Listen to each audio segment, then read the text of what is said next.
قاضی ایاز فرماتے ہیں کہ اسی طرح ہی ہے جیسے حضور علیہ السلام نے فرمایا کہ اللہ تعالیٰ جب کسی امت کے ساتھ بلائی کا ارادہ فرماتا ہے تو اس امت کے خاتمے سے پہلے اس امت کے نبی کو اپنے ہاں بلا لیتا ہے، نبی کا وصال پہلے ہو جاتا ہے، امت کا زمانہ پورا ہونے سے پہلے۔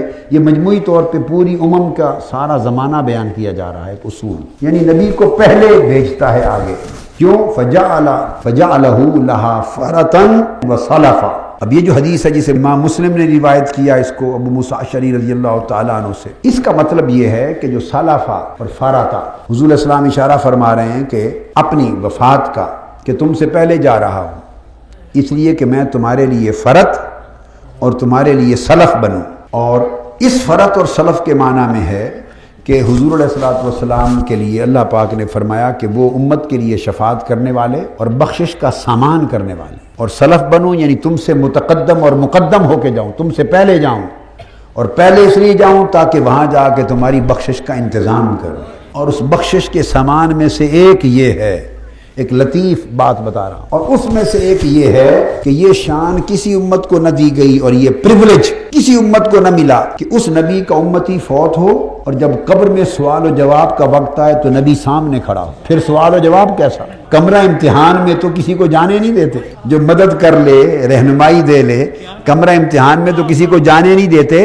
امتحان والے بچے کو اکیلا بٹھا کے پوچھتے ہیں 10 بچڑا 10 بچیا، اے جواب دے، اے جواب دے۔ ایسا کبھی نہیں ہوتا کہ استاد، مربی، مرشد، ماں باپ کمرہ امتحان میں بیٹے کے سامنے آ جائیں۔ یہ کسی امت کو نہ دیا شرف، آقا کی امت کو دیا۔ اور اس انتظام میں سے ایک یہ ہے کہ جب تم قبر میں جاؤ، قیامت کا معاملہ تو بعد میں ہوتا رہے گا، جب قبر میں جاؤ پہلی شام اور فرشتے اٹھا کے سوال و جواب کریں تو سامنے میں کھڑا ہوں۔ اور اس کے انتظام میں یہ ہے کہ اللہ کا سوال کریں تو اس پر فیصلہ نہ سنایا جائے، مر ربک، تمہارا رب کون ہے، اس پر فیصلہ۔ یہ فرتن و سلفا کی تفسیر شرح کر رہا ہوں، کس طرح بخشش کا سامان کروں آگے جا کر۔ اللہ کا سوال کریں، مر ربو کا، جواب آ جائے تو نمبر درج ہو گئے، اچھے نمبر مل گئے، نہ آیا، فیل ہو گیا تو اس کے اس جواب میں، اس سوال میں فیل ہونے پر سزا شروع نہ کی جائے۔ اللہ سے منوا لیا ہوا ہے کہ اگر مولا تیری پہچان نہ کر سکیں تو سزا نہیں ہوگی میری امتی کو، اسے اگلے سوال کا موقع دیں۔ اللہ اکبر۔ ورنہ بات کیا تھی؟ جس نے اپنے رب کو ہی نہیں پہچانا تو اگلے سوال کی ضرورت کیا ہے؟ جو لوگ آقا علیہ السلام سے رشتہ قلبی، روحانی، عشقی، حبی، اطاعت کا، اتباع کا، محبت کا، عشق کا، ادب کا، قلب کا، روح کا رشتہ جو دنیا میں توڑ چکے ہوں گے، ان کا حافظہ ختم کر دیا جائے گا۔ جب ان کے سامنے آقا بھی ہوں گے، نام بھی بتایا جائے گا تو وہ سوچیں گے، ان کی یاداشت ختم ہو جائے گی، وہ پہچان نہیں سکیں گے۔ وہ یاداشت کا ربط جو ہوتا ہے دماغ کا وہ کٹ جائے گا، وہ پہچان نہیں سکیں گے۔ کون؟ جنہوں نے دنیا میں ناتا توڑ لیا ہے آقا کی بارگاہ سے۔ اللہ فرمائے گا، ناتا توڑنے والے، تیری یاداشت کا ناتا میں توڑ دوں گا۔ میرے حبیب سے ناتا عشق و ادب توڑنے والے، ناتا غلامی توڑنے والے، تیری یاداشت کا ناتا توڑ دوں گا۔ وہ نہیں پہچان سکیں گے پھر آقا کو، اور جس کی ادنا سی بھی غلامی، وفاداری جاری رہے گی۔ آقا نے فرمایا اس لیے جا رہا ہوں تاکہ تمہارا انتظام جا کے کر لوں، تو قبر سے ہی انتظام آقا علیہ السلام نے کر دیا ہے۔ جب ملک الموت آیا تھا میرے پاس میری روح قبض کرنے، اور اس نے مجھ سے اجازت مانگی تھی، اور جبرائیل امین بھی ساتھ آئے تھے، ورنہ تو ملک الموت دروازے پر کھڑا تھا باہر، اسے اندر آنے کی اجازت نہ تھی۔ ساتھ جبرائیل امین تھے۔ کیوں اجازت نہ تھی؟ کہ اندر سیدہ فاطمہ الزہرا بھی تھی، پردے دار تھی، اہل بیت آقا کی شہزادیاں تھیں، اور آقا آرام فرما تھے۔ سیدہ عالم نے پوچھا تھا، من دق الباب، کس نے دروازہ کھٹکھٹایا؟ اس نے ڈرتے ڈرتے عرض کیا، اپنا نام بتایا، ملک الموت بھی نہیں کہا، اصل نام بتایا۔ وہ آیا ہوں، اسرائیل آیا ہوں۔ اندر اطلاع کی، یا رسول اللہ اس نام کا کوئی شخص آیا ہے۔ فرمایا پردہ کر لو اور اسے اجازت دے دو۔ ملک الموت تو مصطفیٰ کی بارگاہ میں داخل بھی اجازت لے کے لیتے باری تعالیٰ، ورنہ جب اس نے اندر آ کے پھر اجازت مانگی باری تعالیٰ، پھر اس نے جب روح قبض کرنے سے پہلے اسے تیرے ملک الموت کو تو ہمت نہیں پڑی کہ مجھ سے پوچھے حضور روح مبارک قبض کر لوں، ہمت نہیں پڑی۔ اس نے کیا کیا؟ ڈر رہا تھا بارگاہ مصطفیٰ میں جاتے، عرض کیا باری تعالیٰ ساتھ جبرائیل امین کو بھی بھیج۔ کیسے عرض کروں گا حضور کی بارگاہ میں؟ سیدنا جبرائیل امین ساتھ کھڑے تھے۔ آقا علیہ السلام نے فرمایا اچھا ملک الموت اجازت ہے، جو تمہاری بات کرنی ہے کر لے۔ کیسے آئے ہو؟ وہ آقا سے نہیں عرض کر سکا، اس نے سیدنا جبرائیل امین سے کہا۔ آداب دیکھیں، یہ ادب موسیٰ علیہ السلام سکھا گئے تھے، تو ملک الموت کو یہ سبق ملا ہوا تھا، ادب ادب ملا ہوا تھا بارگاہ نبوت سے اور بارگاہ الوہیت سے. تو نتیجہ یہ ہوا کہ جب آقا علیہ السلام کی باری آئی تو آقا سے بات ہی نہیں کر سکتا تھا کہ حضور جیسے آپ کی مرضی، یوں بھی نہیں کہنے کی ضرورت تھی. جبرائیل امین سے عرض کیا آپ عرض کر دیں. جبرائیل امین نے عرض کیا یا رسول اللہ یہ اسرائیل یوں عرض کرتا ہے. تو آقا نے فرمایا کیا کہتا ہے، اس سے پوچھو. فرمایا ملک الموت بتاؤ کیا پیغام. اس نے عرض کیا اللہ کا پیغام لایا ہوں. فرمایا کیا پیغام لایا ہے پوچھو. عرض کیا اللہ تعالیٰ نے سلام بھیجا ہے. اور کیا پیغام ہے؟ تو ملک الموت نے عرض کیا بذریعہ جبرائیل امین عرض کیا یا رسول اللہ سلام کے بعد پیغام یہ بھیجا ہے محبوب میں تجھ سے ملنے کا مشتاق ہوں. تو آقا علیہ السلام نے جب سنا تو فرمایا اچھا اللہ نے فرمایا میں مشتاق ہوں ملنے کا تو میں اس سے زیادہ مشتاق ہوں، چلو لے چلو مجھے. ملک الموت نے سیدھا سیدھا آ کے سیدنا موسیٰ علیہ السلام کی بارگاہ میں کہہ دیا تھا کہ آپ کی روح قبض کرنے آیا ہوں. میں بخاری مسلم کی حدیث بتا رہا ہوں متفق علیہ. عرض کر دیا تھا روح قبض کرنے آیا ہوں. حکمت بعد میں بتاؤں گا کہ ایسا کیوں کیا. موسیٰ علیہ السلام نے ایک تھپڑ مارا چونکہ ملک الموت بشری لباس میں فتمثل لہا بشرا سویا، جسد جسم کے ساتھ آتے ہیں، بشری روپ میں آتے ہیں تو احکام بھی بشری نافذ ہوتے ہیں. پھر مارنا پیٹنا زخم ہونا یہ سارا کچھ بشری روپ کے احوال طاری ہوتے ہیں. اگر خالص مجرد نور کی صورت میں آئے تو پھر نہیں ہو سکتا ایسا. اگر انسانی بشری شکل میں آئے تو پھر جو بشری انسانی احوال ہوتے ہیں وہ ان پر بھی وارد ہوتے ہیں. نبیوں کی بارگاہ میں وہ مجرد نور کی شکل میں آنے کی جرت نہیں کرتے، وہ بشریت کا انسانیت کا لباس پہن کے آتے ہیں، اس روپ میں آتے ہیں. تو آپ نے تھپڑ مارا تو وہ چونکہ انسانی روپ میں تھے ملک الموت، ان کی آنکھ نکال دی. اب اٹھائیے بخاری شریف اور مسلم شریف کو متفق علیہ حدیث میں آتا ہے آنکھ اپنے ہاتھ پہ رکھ لی، واپس اللہ تعالیٰ کی بارگاہ میں گئے اور جا کے عرض کیا یا اللہ ارسلتنی الی عبد لا یرید الموت، آپ نے مجھے اپنے ایسے بندے کی طرف بھیجا ہے جو مرنا چاہتا ہی نہیں. اللہ پاک کو علم ہے، خبر ہے. پوچھا ملک الموت چھوڑ یہ بتا تو نے جا کے کہا کیا تھا، بات کیسے کی تھی. باری تعالیٰ بات ایسے کی تھی. فرمایا بس یہی تو خرابی ہوئی، مجھے پتہ نہیں کہ جلال والا پیغمبر ہے میرا، تمہیں پتہ نہیں کہ میرے جلال والا پیغمبر ہے. کوہ طور پر 30 راتیں گزار کے مجھ سے عرض کر دیا تھا مولا اپنا دیدار بھی کرا دے، وہ ایسا پیغمبر ہے.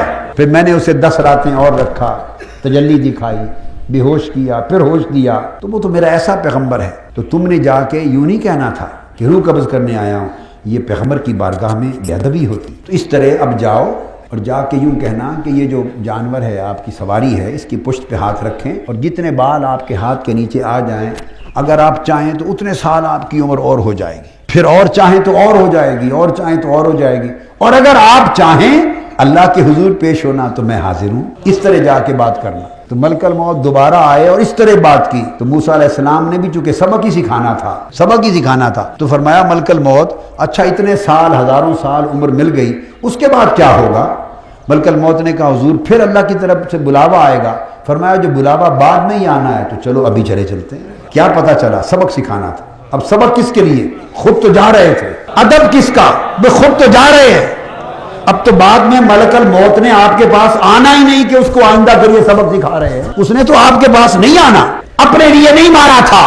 اپنے لیے معاملہ ہوتا تو اتنا سخت قدم نہ اٹھاتے. مارا تھا ملک الموت مجھ سے بات کر لی ہے اور تمہیں خبر نہیں کہ بعد میں خدا کا وہ حبیب آ رہا ہے، ہم سب جس کے ڈنڈے بجاتے پھرتے ہیں اور جس کے ترانے گانے پھرتے ہیں اور جس کی آمد کی خبریں دیتے پھرتے ہیں، وہ حبیب خدا تشریف لا رہا ہے. مجھ سے بات کر لی ہے، کہیں ان کی بارگاہ میں اس انداز سے بات نہ کر بیٹھنا.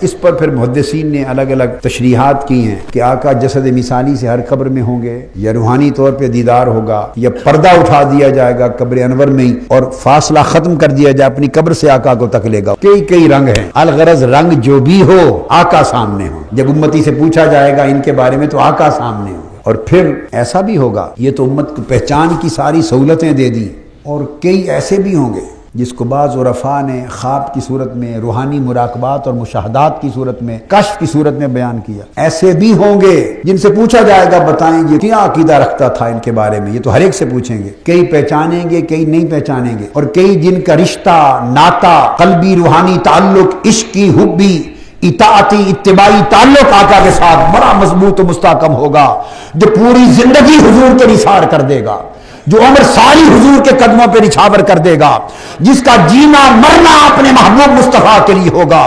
اٹھنا بیٹھنا حضور کی غلامی میں ہوگا، جس کے سب کچھ زندگی کا نفع نقصان حضور کے تابع ہوگا، جس نے رشتہ وفاداری کا حق کر ادا کر دے گا تو اس کی حضور کی بارگاہ میں قبولیت، اور روز حضور کی طرف درود و سلام جائے گا، روز درود و سلام جائے گا، روز درود و سلام جائے گا، حضور کے میلاد پہ خرچ کر دیتا ہوگا، حضور کی غلامی اطاعت اور اتباع پہ زندگی قربان کر دیتا ہوگا، حضور کے دین پہ مر مٹتا ہوگا، حضور کے عشق اور محبت میں آنسو برسات کی طرح بہتے ہوں گے، رات دن حضور کے لیے تڑپتا ہوگا، اور زبان پر، قلب میں، آنکھوں میں، دل میں، ہر جگہ حضور کا نام، حضور کی یاد ہوگی۔ جب رشتہ اتنا پختہ ہوگا تو ان کی کیفیت یہ بھی ہو سکتی ہے، اور کئی خوش نصیبوں کے ساتھ ہوا، کئیوں کے ساتھ ہوتا ہے، کئیوں کے ساتھ ہوگا کہ پوچھا سب سے جائے گا کہ ان کے بارے میں کیا عقیدہ تھا، مگر جو آقا کے خاص غلام آئیں گے، رشتہ عشق اور غلامی میں فنا ہوں گے، جو خاص غلام آئیں گے، جب ان سے پوچھا جائے گا کہ بتائیں یہ کون ہے، ان کے بارے میں کیا عقیدہ تھا، تو کچھ بعید رہی کہ خاص غلاموں کے لیے آقا پڑھ کر فرشتے سے کہیں تیرا اس سے نہ پوچھو، اس کا مجھ سے پوچھو کہ یہ کون ہے۔ ارے فرشتوں، اس سے میرا کیا پوچھتے ہو، آج مجھ سے پوچھو کہ یہ کون ہے، اس نے میری وفاداری کا کس طرح حق ادا کیا ہے، میری غلامی کا کیا حق ادا کیا ہے۔ لوگوں، محنت یہ کرنی چاہیے کہ جب وہ وقت آئے تو ایسے بن کے جائیں کہ حضور آپ کے لیے فرما دیں اب میرے اس غلام سے نہ پوچھو، مجھ سے پوچھو۔ یہ تو عمر بھر میرا بتاتا ہی رہا ہے، عمر بھر میرا ہی کرتا رہا ہے، میرے ہی گن گاتا رہا ہے، آج تو باری آئی ہے مجھ سے پوچھو کہ یہ کون ہے۔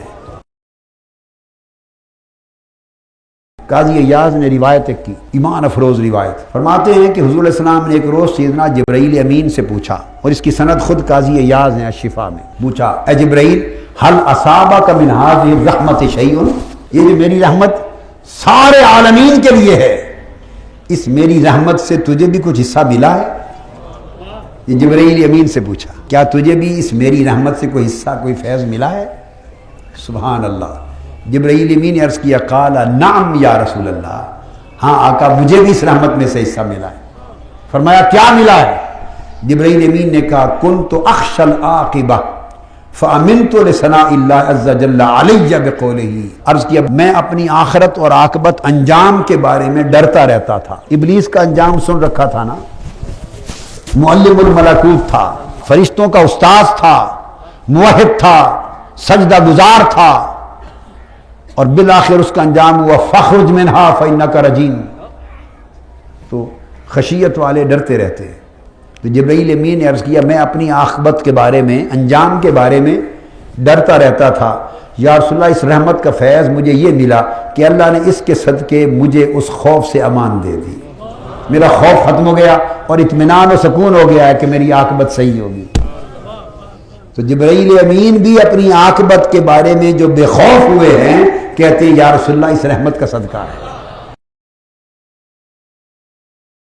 یہ جو قرآن مجید میں آیت ہے سورہ الواقعہ میں کہ آپ کو سلام ہو اے اصحاب یمین، آپ کے لیے سلام ہو، امام جعفر الصادق رضی اللہ تعالیٰ عنہ نے اس آیت کی تفسیر میں فرمایا سلام لک من اصحاب الیمین، امام جعفر صادق فرماتے اے سلام بکا، ترجمہ تو عام کرتے ہیں نا کہ دائیں طرف والوں کی طرف سے آپ کو سلام ہو، امام جعفر صادق فرمایا نہیں یہ معنی نہیں، وہ فرماتے سلام لکا، لکا معنی ہو بکا یا رسول اللہ، یہ تعلیق کے لیے آیا ہے، فرمایا سلام بکا من اصحاب الیمین، اے سلام بکا انما وقعت سلامتہم من اجل کرامت محمد صلی اللہ علیہ وآلہ وسلم۔ اللہ پاک نے فرمایا محبوب یہ جو دائیں ہاتھ والے لوگوں کو سلامتی مل گئی ہے آخرت میں، جن کے دائیں ہاتھ میں نام اعمال تھما دیے گئے اور دائیں طرف کھڑے ہیں، ان کو جو سلامتی مل گئی ہے آج آخرت کے دن اور ہنسی خوشی جنت میں جا رہے ہیں، میرے حبیب میں بتا دوں کہ یہ سلامتی انہیں آپ کے صدقے سے ملی ہے۔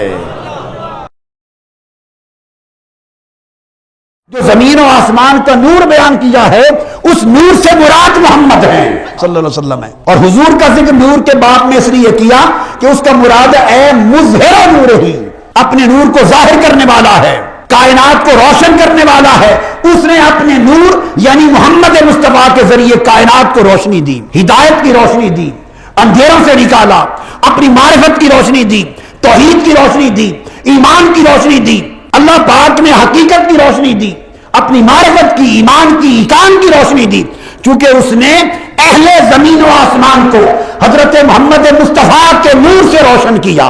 اس لیے فرماتے ہیں کہ نور سے مراد ان یقال المراد بالنور محمد، یہ ملا علی قاری کے الفاظ ہیں۔ مثل نور اللہ الذی هو مشرق ظہورہ ومظہر نورہ فی عالم الکون بخلقہ، اللہ کی مخلوق اور عالم کون میں اللہ کے نور کو ظاہر کرنے والے محمد مصطفیٰ ہیں، اور وہ ہستی جن کے مطلع وجود پر اللہ کا نور ظاہر ہوا ہے، جن کے مطلع پر نور خدا کا سورج طلوع ہوا ہے، اور جن کے وجود کے ذریعے ساری کائنات میں اللہ کا نور پھیلا ہے، فرمایا اس نور کا تعین وجود مصطفیٰ ہے۔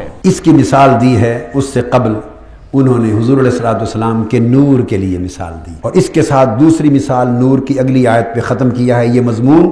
فرمایا کہ اللہ تعالیٰ نے حضور کے اوصاف حمیدہ میں حضور کو اپنا نور بھی کہا اور نور علی نور بھی کہا، اور پھر قاضی ایاز فرماتے ہیں دوسرے مقام پر اللہ تعالیٰ نے حضور کا نام ہی نور رکھ دیا، حضور کا نام ہی نور رکھ دیا۔ قاضی ایاز فرماتے ہیں وَقَدْ سَمَّاهُ اللَّهُ تَعَالَى فِي الْقُرْآنِ فِي غَيْرِ هَذَا الْمَوْضِعِ نُورًا، اللہ تعالیٰ نے اس مقام کے علاوہ دوسرے مقام پر سماہ نوراً، حضور کا نام ہی نور رکھ دیا ہے، حضور کو نور کر دیا ہے۔ وَسِرَاجًا مُنِيرًا، اور چمکا دینے والا سورج نام رکھا ہے۔